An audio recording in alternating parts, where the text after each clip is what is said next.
Welcome to the Slop Farm. Enjoy the video.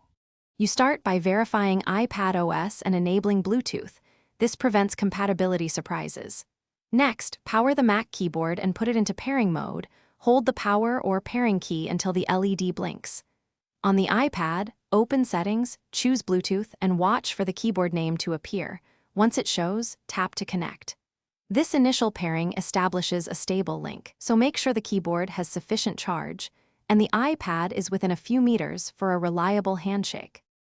Once connected, you configure how the keyboard behaves. Go to General Keyboard Hardware Keyboard to map keys and pick layouts. You should set the globe key to switch languages or show emoji. This saves time when typing. Also customize modifier keys and function row behavior so F keys, brightness, and media controls work the way you expect. These tweaks align Mac keyboard shortcuts with iPad OS conventions, reducing friction when you switch between devices, and make shortcuts predictable across. Finish by testing typing, arrow keys, and common shortcuts in Notes, Safari, and Mail. Confirm caps lock and function keys behave consistently.